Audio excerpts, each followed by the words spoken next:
Major resignation in Netanyahu's war cabinet. Why the former defense expert expressed his anger.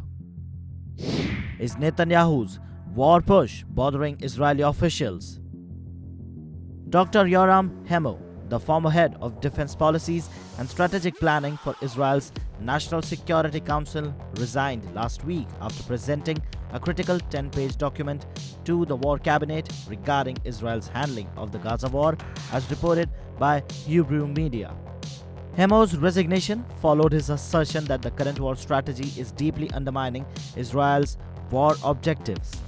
In his document, reported by the Israeli media, Hemo warned that the existing approach will not fully defeat Hamas and it can result in a prolonged effort to retrieve hostages, potentially leading to Israel to impose a military rule over Gaza. He expressed doubts over the effectiveness of the ongoing Rafah operation and cautioned that the continuation might exacerbate the existing problems. Hemo stressed that halting the war can also serve as a significant bargaining tool for negotiating the release of remaining hostages. However, he warned that continuing the Rafah operation will diminish this leverage. For the unaware, the IDF initiated Rafah operation earlier this month after hostage negotiations with Hamas failed. Despite initial plans, the offensive has been more limited, and recent reports suggest that it may be scaled further back. Hemo emphasized that the ongoing hostilities can turn the hostage situation into a more prolonged issue affecting the national resilience and Israel's strategic objectives.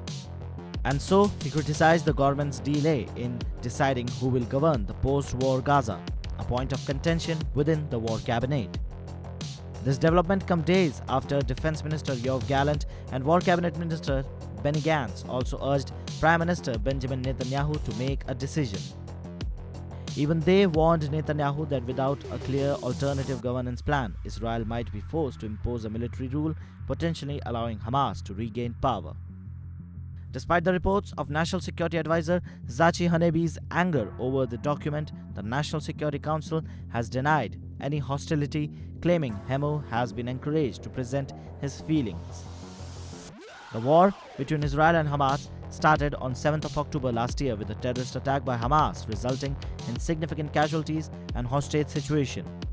Israel's subsequent ground offensive aims to dismantle Hamas and recover the hostages at any cost.